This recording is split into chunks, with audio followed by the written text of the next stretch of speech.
Support for WUWM podcasts comes from University School of Milwaukee, fulfilling a values-based mission of developing learners, fostering leaders, and preparing citizens for pre-kindergarten through 12th grade. More information at usm.org/mission.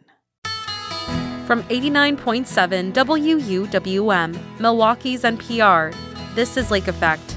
I'm Excurette Nunez. Today, we'll examine the president's claims of election fraud and share what you need to know about the security of Wisconsin's election system. Then, we'll speak with the independent office looking into the fatal police shooting of a man in Madison last week. Our job is to make sure that the public has some type of ability to see change or to be heard. Plus, we'll check in with a local farmer on how the summer heat is impacting his dairy cows. My feelings, this is the hottest July maybe that I've ever experienced here in Wisconsin. So I would say, to summarize, it would be the tremendous ups and downs in the weather. All that's coming up on Lake Effect.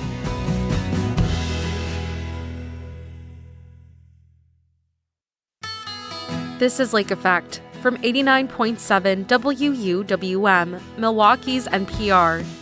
I'm Excurette Nunez. Thanks for joining us today. President Trump continues to tout a lie that he won the 2020 election, despite evidence that confirms that Joe Biden won.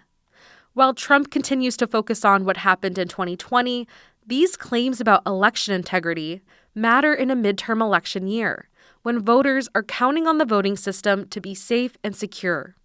Edgar Lynn is with Protect Democracy, a nonpartisan anti-authoritarian group that uses litigation, advocacy, and research to protect elections. He says one thing that's different about Trump's election lies in 2026 is that they're backed by the federal government. Lynn joins WUWM's Mayan Silver to break down the claims coming from the president and the facts about our election system this midterm election year. Your executive override report summarizes basically the Trump administration's subversion efforts in 2022 and 2024 and has described them as deceive, disrupt, and deny. Before we get into each of the individual components, what does it mean overall? Okay, so this is a three-part playbook. Deceive is manufacturing a fraud problem that isn't there, right? The non-citizen voting narrative, the inflated bad voter roll claims, but then using the machinery of the government to make disinformation look like actual evidence. So that's the deceive section. The next section is disrupt, using that manufactured doubt in the deceive prong as the pretext to make voting harder or seize control of election data and machinery. The voter roll lawsuits, the push for the SAVE Act, the pressure on election officials, right? Those all fit into the disrupt prong. And finally, the third one is deny. If the favored candidate loses anyway, they use everything that was built in the first two stages to contest, delay, or overturn results. So that's kind of the big picture of the deceive, disrupt, and deny strategy. And of course, there's the first prong you were talking about, the deceive portion. There's the big lie, which is that basically Trump claims that he won the 2020 election when all the evidence is that Biden won that election. And then there's other claims about mail-in voting, voting machines being rigged, lies about non-citizens that you've mentioned. But a little bit of the federal action that Protect Democracy says is being used to fuel these lies in 2026. To start, we've got the FBI's January 2026 raid of an election office in Fulton County, Georgia, and the administration's demands for full unredacted voter rolls from 48 states and D.C. What are you watching for there? What do we need to know here? Yeah, for the deceive strategy, right now it's disinformation being supercharged, right, from the White House. So I'll talk about it in the Wisconsin context. We'll start with the math problem in which this strategy is trying to inundate us with misinformation. So our elections as you know, are radically decentralized. In Wisconsin, 1,800 plus municipalities run their election. To steal a national election, you need accomplices everywhere. In 2020, when the ask came to clerks, to secretaries of state in Wisconsin, it's not a secretary of state. However, Republican legislators in leaders in Wisconsin courts, they all said no. So, you know, right now, they are turbocharging the same lies that were already fed to in the past and trying to flood the zone with that information that then becomes sort of the predicate for their disruption. If we think about the Wisconsin misinformation recently, the president amplified a false claim that Wisconsin has more registered voters than eligible voters. Um, Except here's the trick. It conflates the state's 8.3 million name list, which deliberately keeps inactive records as a fraud prevention practice, so that official can spot if someone moved or became deceased. With roughly the 3.7 million people actively registered, right? So it is basically continuing to spew disinformation and misinformation for the public that then justifies the action that they may take under the disrupt strategy. You mentioned Wisconsin. Here, the FBI is also seeking interviews with Milwaukee election officials and staff who helped administer the 2020 election. How is that playing into the overall strategy? I think that's exactly what the hope of the disrupt strategy, what they envision. So the goal then is to, if they were to seize ballots from 2020, the issue is, would they then take it and match it with their system that has been shown to be highly inaccurate, the SAVE system that wasn't designed to do this job? Let's start with that, right? And could there be pretexts to then remove people who are actual eligible voters, US born citizens, which we've seen actually in other states? And I can probably pull up the number in a little bit, but in Alabama, thousands of people were flagged. And then they said, oh, wow, actually, they are US citizens, and some of them are natural born citizens. And so these type of strategies, the disrupt strategy in terms of sort of FBI investigating these old ballots, fits exactly into that 3D play: deceive, disrupt, deny. I think it is telling right now that nothing has happened. There has been claims about election fraud in Wisconsin, specifically in Milwaukee in 2020. At this moment, nobody has been arrested, nobody has been charged.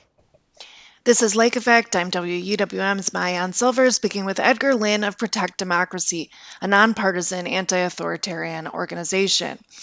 You were talking a little bit about the SAVE system and how that ties into what the Trump administration is trying to do with interviews with Milwaukee election officials and trying to obtain ballots from Wisconsin from 2020.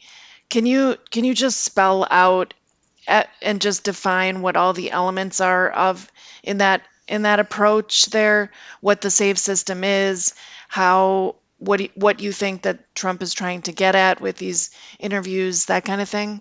Yeah. So the plan is to run the voter database into this error-prone, safe database to flag the suspect voters and to push ultimately for the states to remove them. And that's how an inaccurate match becomes an eligible citizen getting purged. SAVE was built to check immigration statuses for, like I said earlier, not for this purpose, but for benefits application. It was never ever designed to verify citizenship for voting, and I think nearly 1 in 5 queries can't produce a definitive answer. And what's even worse is DOJ has sent states draft agreements that would let the department handpick voters for removal with no criteria at all for who gets removed. No rules, no standards, no limits. It's just hard to imagine who gets picked and who doesn't. And so uh, we have done this. We know how this works, and I've just pulled up the number. Alabama flagged over 3,200 voters as non-citizens. through that system, then admitted 2,074 of them were eligible, including a natural-born citizen who made a form error. Virginia's purge swept up a woman born in Brooklyn. Ohio referred 521 cases for prosecution, supposedly. Exactly one was legitimate. And so I just want to bring that out here in the sense that the SAVE system is not something that is truly designed for this and therefore yields a lot of inaccurate results. So once you take the voter data, plug it into the SAVE system, you can imagine when the errors come, those people will be challenged for eligibility to vote, right? In Wisconsin, at least, we have same-day registration. In states where there's not same-day registration, those voters could be permanently removed for this election, at least in Wisconsin, with same-day registration. If that was to happen, there is recourse for the voter. And what can you tell us about the demands to seize state voter rolls and how the DOJ intends to use that voter roll data and share it with the Department of Homeland Security? I think they're all working in concert at this point, right? The federal government is trying to create this unified system of all kinds of datas that they feed into it. So sharing data among the federal government agencies is happening, and that's already being executed as they continue to grab more data from wherever they can find. One area that they don't have is state voter data rolls. And this is why they've been so keen on trying to get this. As I was saying earlier, once you get the data roll, they will feed it into their system, and it's a black box. We don't know how the system works. What we do know are the results it yields, and we do know that they're inaccurate. And so people would be potentially removed, likely removed, I would say. And when that happens, it tilts the playing field on who are the eligible voters. If you're removed, let's say you're in Wisconsin, somehow your voter registration has been removed. Now, instead of going in line just to vote, now you have to get in line to go get registered, right? There might be a bottleneck effect, and when the line is long, somebody who's in the back of the line may say, "Hey, I've got other things to do. I got to go." And so it is a way to sort of directly impact voter engagement, to tilt the playing field to help their candidates. And what do you think is the way that people can approach this now in 2026? Do you have any recommendations for people on how to deal with this that's, kind of in some ways out of their hands? Yeah, I would say there are three things people can do, and I'm going to talk about simple things. The first one is get yourself ready. Double check your voter registration now. 2 minutes at myvote.wi.gov, right? Send that link to the 5 people they know, so that they can make sure that their registration is up to date. Know the election deadlines and make a plan to vote. Make a plan to vote early if that's the preferred method, in person or by mail, but make a plan to vote and vote early. If you are voting by mail, I would especially recommend that you vote early, given sort of the potential that's involved with USPS. Again, we have same-day registration as a backstop, so that's still an option. Second, become part of the system instead of just watching it. Sign up to be a poll worker with your municipal clerk. Wisconsin has lost a lot of clerks and a lot of election workers since 2020, right? The single most patriotic thing you can do this year is to help run the election and observe the process, the machine, the count. Share what you see. Firsthand account is an antidote to conspiracy theories. And third and finally, be ready to show up. If officials come under pressure to break the law this fall, peaceful, visible public support is what keeps them from facing it alone. The deception strategy runs on confusion and despair. Every registered voter, every poll worker, every accurate conversation at a kitchen table is a direct counter to it. None of us needs to do everything. All of us can do something. All right, Edgar Lin of Protect Democracy, thanks so much for speaking with us at WWM. Thank you, Mayan. Appreciate it.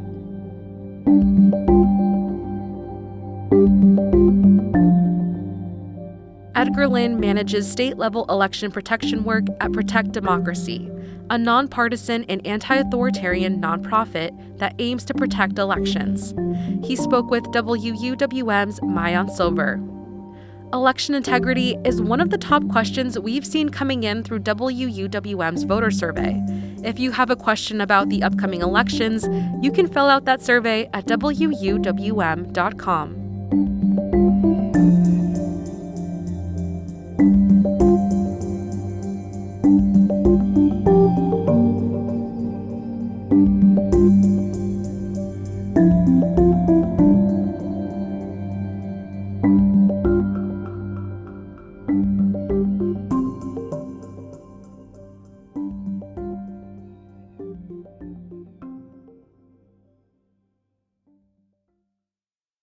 Early in-person voting began this week for Wisconsin's August 11th primary election. Races for Wisconsin governor, along with Congress and the state legislature, are on the ballot. WUWM's online voter guide has the information you need before you head to the polls. WUWM's Emily Files joins Lake Effect's Joy Powers to give an overview of what's in the voter guide. Early in-person voting began this week for Wisconsin's August 11th primary election. On the ballot, races for Wisconsin governor, along with Congress and the state legislature. WUWM's online voter guide has the information you need before you head to the polls. Joining us to talk about it is editor and project leader Emily Files. Emily, thank you so much for being here. Thanks for having me. So first of all, can you tell us a bit about the primary election? What voters can expect to see on their ballots? Sure. So it's a partisan primary where the candidates within the same party are competing against each other for the nomination for whatever office they're running for. So that means that you choose a political party that you want to vote in, and then you'll see the candidates in that party on your ballot. And you get to vote for your top choice. And whichever Democrat and Republican get the most votes, they'll advance to the November 3rd election and face off against each other. All right, so I think most people know there's an election for governor, and there's a really crowded field of Democratic candidates right now. What else are people voting for? Yeah, so there are actually primaries for both the Democratic and Republican gubernatorial candidates. There are 5 Democrats still in the race: David Crowley, Joel Brennan, Francesca Hong, Kelda Roys, and Mandela Barnes. Sarah Rodriguez and Missy Hughes dropped out of the race, though they were 2 other Democratic candidates. But you'll actually still see them on your ballot because they dropped out after the ballots were finalized.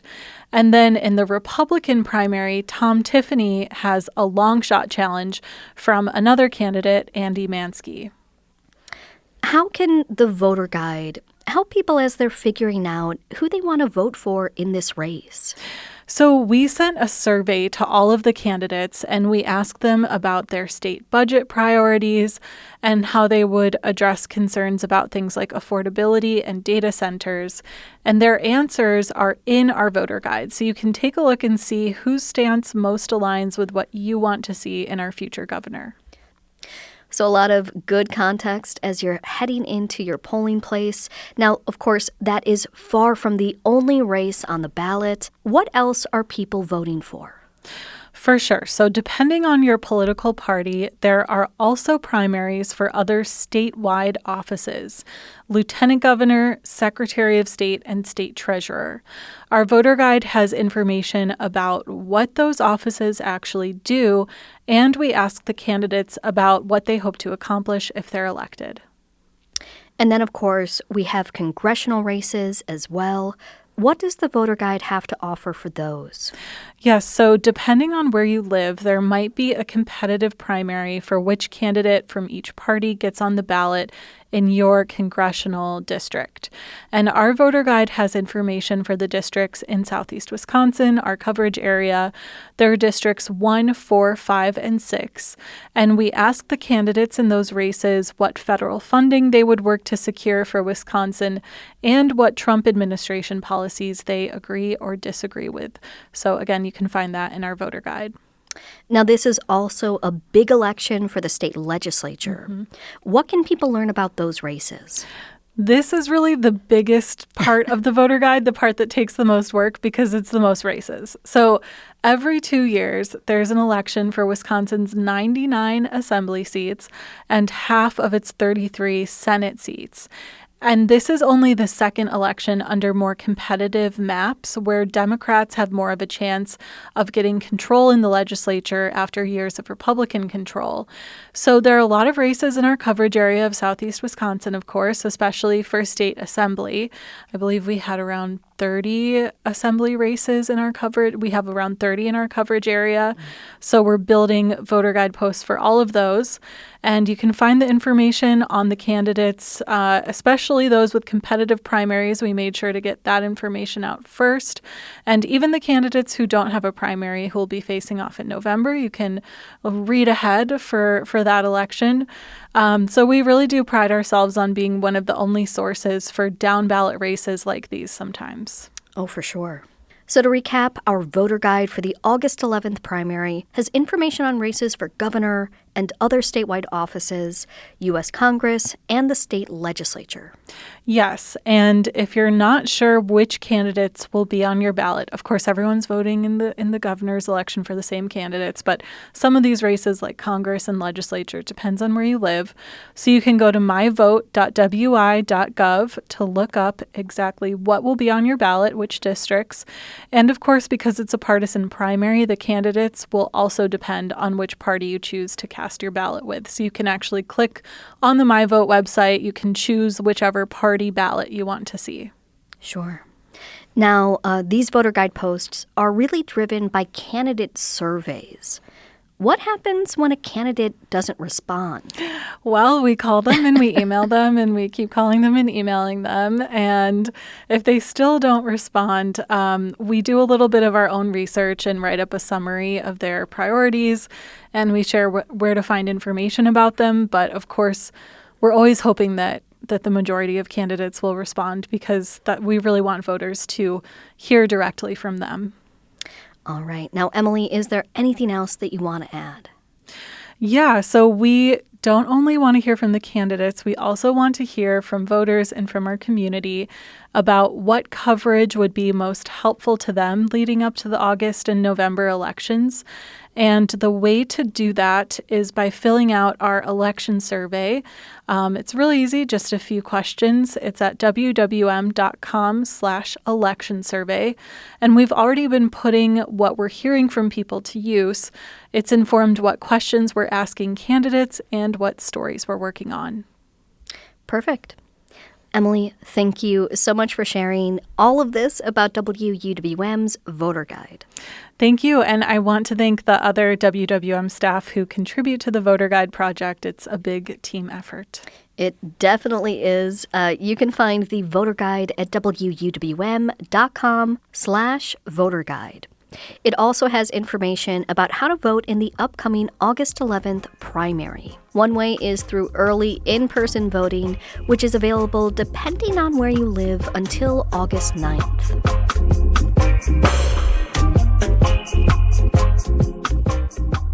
That was WUWM editor and special projects leader Emily Files speaking with Lake Effect's Joy Powers about WUWM's voter guide. Do you need some flexibility for when you listen to Lake Effect? You can listen to us on demand. Find Lake Effect as a podcast wherever you like to listen, download it, and enjoy it on the go. Extreme heat can be hard on dairy cows. In about 15 minutes, we'll check in with the local dairy farmer on how this summer's hot weather is impacting his business. But first, Madison's Independent Police Monitor Office is seeking accountability after a man was shot and killed by a police officer last week. We'll learn about the investigation coming up on Lake Effect on Milwaukee's NPR.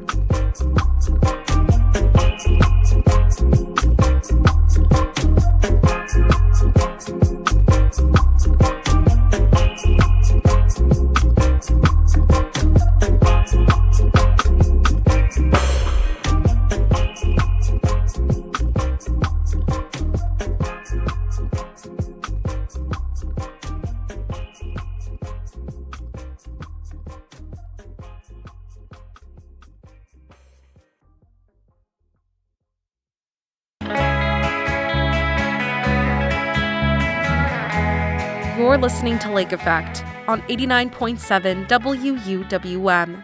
I'm Excaret Nunez. A police officer shot and killed Corey Ruiz in Madison last week. Police say Ruiz injured the officer with a knife.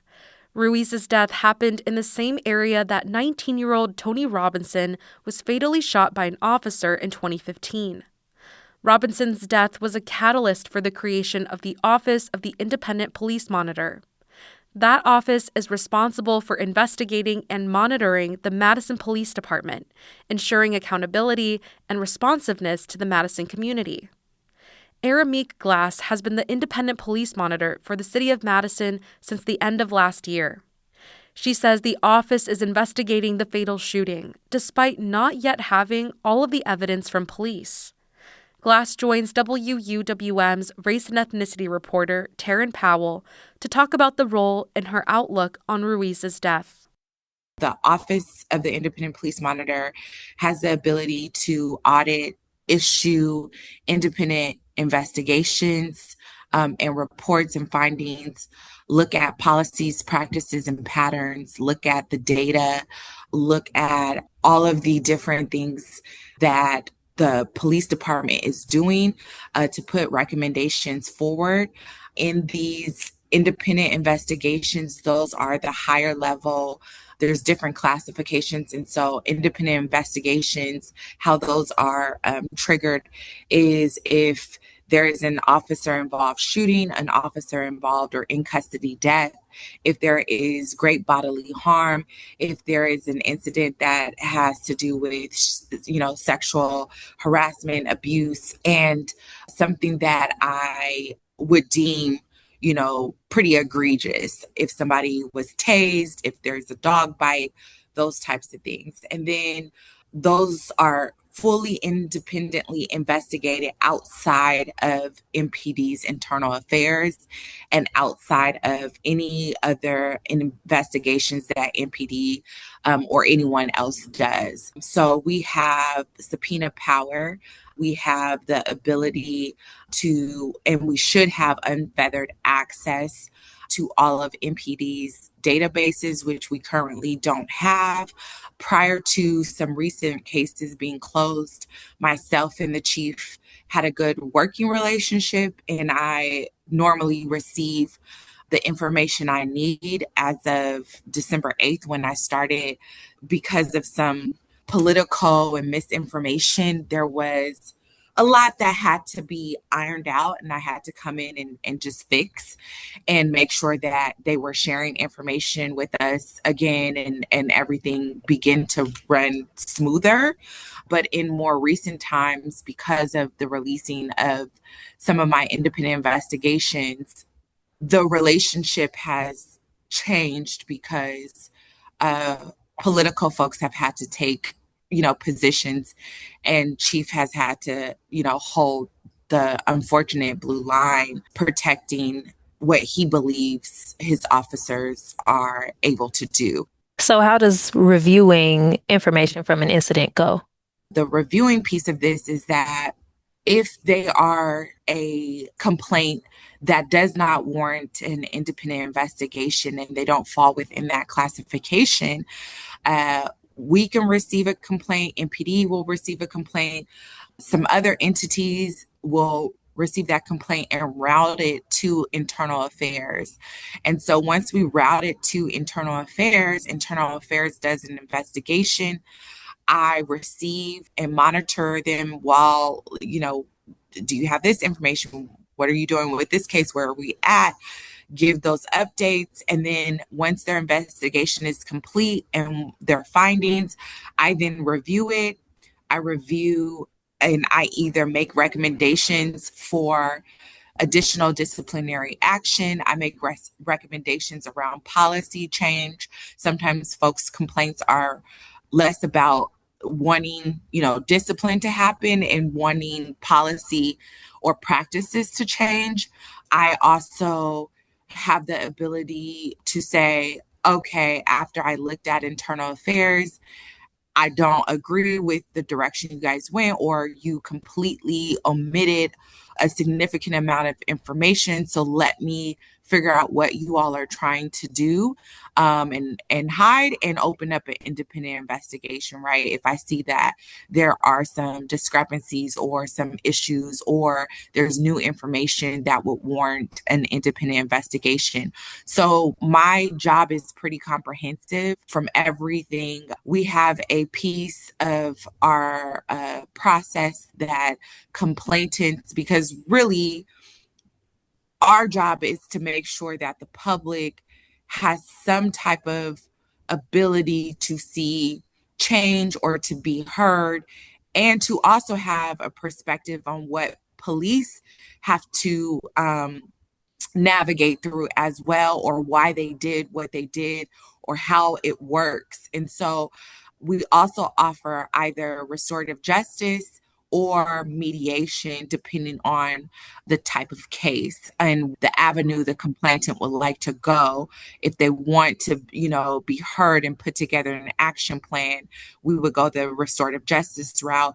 If there is a situation where there needs to be mediation and to come to a common ground because there was an issue on both ends, that can be done as well. So we offer a pretty comprehensive services in our office. So, in the case now with the shooting of Corey Ruiz, we are in the information gathering chunk right now, right? I'm curious to know how you see this going, particularly because you mentioned like the relationship you had in chatting with the chief, and then that kind of changed because politics got involved, and this is getting national coverage now. So I just wonder how you see this going. How it's going currently is that I requested a significant amount of information from the chief. I was briefed about an hour after Mr. Corey was killed, and I had arrived on the scene about 45 minutes after he was killed. I did my initial assessment of the scene. I could not get to the scene because MPD has authority of the scene. I'm supposed to have access, but chief never arrived on the scene, and I didn't want it to become a battle. So I assessed what I could. I also went to surrounding business owners and took statements. I issued evidence that I found out about, and I had my staff go get that evidence. So there's a lot happening that we did collect, but there's a lot more that I need from MPD, and I will be issuing our first subpoena. And so, unfortunately, Chief is saying that he's following state law. He's telling the public that he's cooperating. I don't believe it's him. He's always provided me with all, him and the assistant chief over internal affairs have always provided me with the information in a timely manner when I have requested it. But I know that there have been delays when they have gotten their legal team involved, which their legal team is the city attorney's office, which on paper is our legal team. When I came into office, I put them on notice that we would not be using the same legal team that MPD uses. So I just want folks to know we do not use the city attorney's office outside of the board for like open meetings, things like that nature. I was told that they are following state law, and that's why they could not provide me with information. Before that, I was told that they did not have anything to provide to me because DCI is doing this full investigation. I think one of the important things, if I say, nothing else, is that DCI does not render recommendations. They do not render determinations. They do not make any commentary, opinions, expertise. All they do is collect the information. They facilitate officer interviews. They document all of the evidence. They document everything of the scene. They do an investigation that renders no type of findings. It is state law that when there is an officer involved or critical incident, that there has to be an independent investigation. At the request of MPD, the chief will request an investigation from DCI. After all of those findings are collected and DCI creates a report, they give that report to the district attorney. The district attorney is also present most of the time during officer interviews. The district attorney also can be present during other parts of the investigation, as well as the police union is a part of the officer interviews because they can have their police reps. I'm telling you all of this because I want everybody to know how the ecosystem works. And when the district attorney, just like in the Richard Johnson case, decided to not press charges, but there was multiple significant pieces completely omitted from the DCI internal affairs at every level that it was investigated or reviewed. I think that it is safe to say when people are not understanding, the city is not understanding why people are so adamant about this office and myself getting what we need to be able to do the independent investigation, which we have the authority under the city municipal ordinance to do. I am the only independent office in the state of Wisconsin.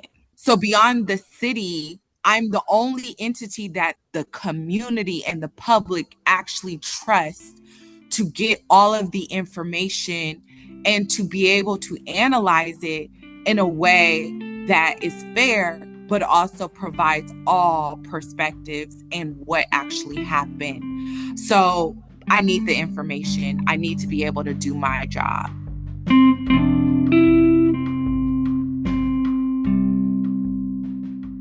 Arameek Glass is the independent police monitor for the city of Madison. She spoke with WUWM's race and ethnicity reporter, Taryn Powell. We'll take one more break, and when we come back, we'll check in with a local farmer on how the summer heat is impacting his dairy farm. Dairy price is down pretty low. It's certainly below break even. But we're all optimists. We just keep going at it. We do it for the love of the cows, and we have faith that in the long term it'll even out. Stay tuned to Lake Effect on 89.7 WUWM.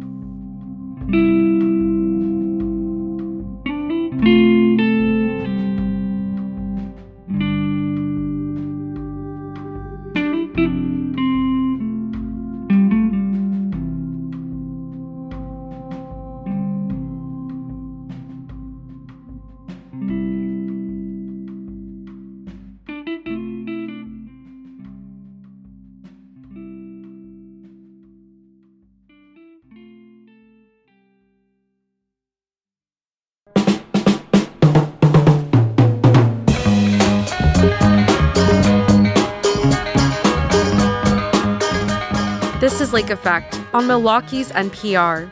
I'm Excret Nunez. July has been hot and dry, which aren't the ideal conditions for farmers or their cows. Tom Oberhaus is the co-operator of Cozy Nook Farm in Waukesha County. Cozy Nook is primarily a dairy farm, and it supplements its business with seasonal pumpkin and Christmas tree sales. Lake Effect's Sam Woods last talked with Oberhaus at the beginning of the planting season, and he checks back in with him now to see how the summer's going. So Tom, last time we spoke, it was in the spring and you were really starting to get stuff in the ground. I think some alfalfa was coming up, some triticale was coming up, and you were planning for the year. And one thing that you mentioned at the time was, we're looking at a break-even year. Fuel prices are a little higher than we expected. Already had booked your fertilizer, so that was fine, but kind of looking ahead in the forecast for a break-even year. So how are we looking now? At this point, it's just up to the good Lord to send us some rain. So it's been a very up and down year. April was, among the wettest Aprils in history. People were worried if they were going to get crops in the ground. And then May turned so dry that we wondered if it was ever going to rain again. And then we got a beautiful rain on June 6th, which saved the crops for then. And we got more rains in June. But now July has hit with some real heat. I mean, this is some of the hotter weather we've experienced without rain. And there's, you got to stretch your imagination to see thunderstorms in the forecast. As a farmer, we always just kind of assume when you have hot and muggy weather, when the front passes, you'll get a nice thunderstorm. And hopefully we get a nice thunderstorm, not bad storms, but just a good rain. So we're just praying for a good rain, and then we can have a pretty decent crop year. How does that affect your farm financially? Like, does that make a dollar impact? Yeah, we need the corn to not only feed the cows, have a little extra corn to sell, hopefully. Soybeans is a cash crop for us, and we need August rains to make soybeans. And of course, we need to grow enough hay to feed the cows. So, yeah, if we turn into a drought here, then we will suffer pretty harshly, and we'll grab her by the bootstraps and go at it next spring with good attitude again. Good attitude. I know to expect that from you, Tom. So Cozy Nook is a dairy farm. Cows are the kind of the stars of the show here. How are the cows handling this weather, and what's the year ahead look like for them? So cows do not like heat. 50 degrees is perfect weather for a cow. And of course, we're way above that. We've got some pretty good fans in that, much better fans than we had in the old days. But the heat really knocks the cows for a loop production-wise. We'll see how it struggles on here, but by the end of the week, we will probably be down 15-20% on milk production, and that's not the big concern. The bigger concern is the health of the cows. Sometimes an extended heat spell can really cause longer term health problems. So I'm praying that it'll cool off and get a nice rain. So you're not just physically on the farm all the time. You were at a dairy convention, I believe, last week. You'll have state fair obligations coming up. You got a county fair things happening. But let's start with that dairy convention. Can you talk about where you were last week and what you were doing? So we were in Iowa for the National Brown Swiss Convention. It's an annual convention usually held in early July each year. It kind of moves around the Midwest. It's just a good opportunity to visit some dairies in that area, and also talk to other dairymen and breeders. And it's a convention that is very interested in the genetic side of things. So there's always new things coming out in the genetic world. Technology is doing wonderful things for us as far as identifying things in the genetic world and helping us breed around them, and to just breed better cows that are healthier and longer living and produce more milk. Did you get any indication of how the dairy economy is feeling dairy producers, I guess, are feeling kind of at large at this convention? Not very good. Dairy price is down pretty low. It's certainly below break even. But we're all optimists. We just keep going at it. We do it for the love of the cows, and we have faith that in the long term it'll even out, and better times are ahead. A bit of a double barrel question for you. Right now here in July 2026, what is economically boosting Cozy Nook Farm? Like, what's been a blessing for you? And on the flip side, kind of what's holding you back? It sounds like maybe it's a tough time for dairy, but what's holding you back and what's holding you up right now? Yeah, good question. So yes, dairy is, we're probably lucky to be break even. We're below water, I would say, on the dairy right now. But our pumpkin and Christmas tree business is what has been the bright spots for us the last few years, and we laughingly say that the pumpkins actually support our cow hobby. Obviously, the cows are more than a hobby, but we like to milk cows. That's what we love to do. As most dairymen, you milk cows because you love it. You got to make enough money to survive, but our goal is not to stash up money to do wild things in that. We just want to make enough money to stay alive and milk cows and farm for another year. That's what makes us happy. 2026 and all the years that you've been farming, right? You've been at this for a bit. When you think of 2026, what do you think you'll remember about this year, or what was unique about this year in your world? Oh wow! Every year is unique, but like I say, this year was unique in that we had that beautiful shot of weather at the end of March, allowed us to get some things done, and then April was unbelievably wet. We're like, wow. And then May, unbelievably dry, and then June, pretty nice, and now July, hot and dry. I mean, this is. Right now, I don't know what the weathermen are saying, but in my feelings, this is the hottest July maybe that I've ever experienced here in Wisconsin. So I would say, to summarize, it would be the tremendous ups and downs in the weather. It just seems really, really up and down and up and down. Yeah. And that's a tough one because that's completely out of your control. Certainly so. Yes. And May... when it was so dry, it was also very cold, so the crops were really very slow to get going. And then June, we had the nice rain. They really took off. And, of course, now they're struggling because it's hot and we don't have enough juice. You're listening to 89.7 WUWM, Milwaukee's NPR. I am Lake Effect Sam Wood speaking with Tom Oberhaus, who's the co-operator of Cozy Nook Farm. And Tom, in our last conversation in the spring, we were talking about hoping that we get a full 5-year farm bill. It's been renewed annually since 2023, but you're looking for a 5-year, this is what it's going to be, set plan. And, you were saying big document, hope we have some kind of cap on, or floor on milk prices is kind of what you're looking for from it.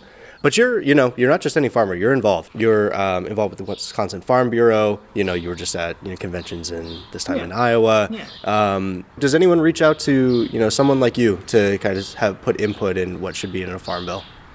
Yeah. From time to time, people ask what's really critical to you in your operation. I have very, very limited hope that we're going to get a farm bill passed. I mean, as you know, Congress is split in two different directions, and if one guy says the sky is blue, the other guy says no, it isn't. And it's a very split time, and we need people to work together to get some things like that done. And I sorry to say, I don't have much hope for that. That is the first time I've heard you express that you don't have hope or optimism, Tom. This must be serious. The farm bill thing is, it's a mess because we got people, like I say, nobody can agree on anything, and so then nothing happens. So this last question is less of a question and more of an opportunity to have the final word. So you've been gracious with your time over the last year, welcoming me in once a season to check in. And, we've been through the ups and downs of a good pumpkin season, a down Christmas tree season, heavy rains, droughts, farm bill shenanigans, capital improvements, plans and then replans. A lot's happened in this last year. So I want to give you the chance to put the cap on this and have the final word here.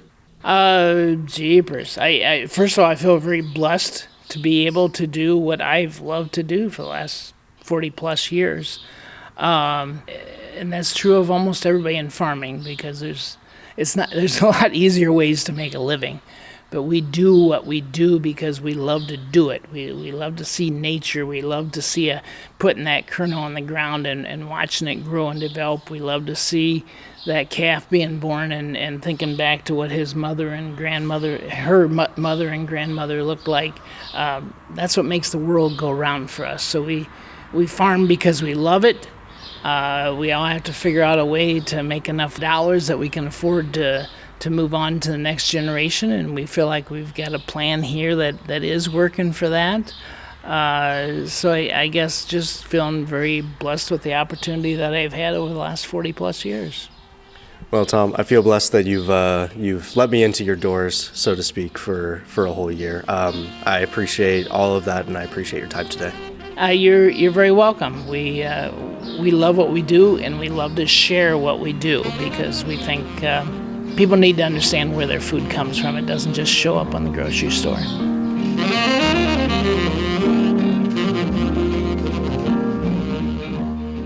Tom Oberhaus is the co-operator of Cozy Nook Farm in Waukesha County.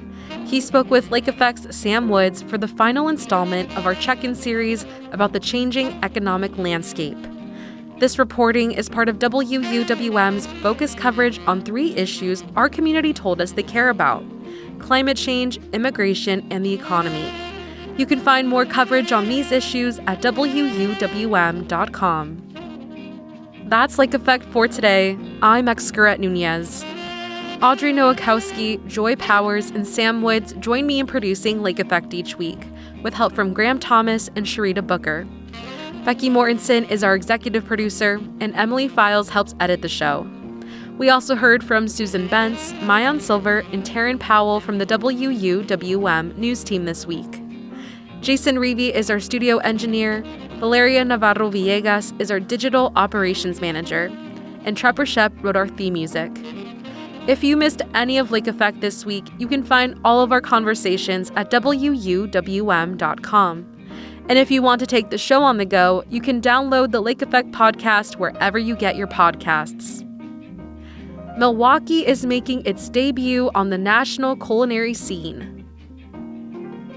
Join us again on Monday at noon when we'll gather a group of local food critics to talk about Michelin ratings coming to Milwaukee restaurants.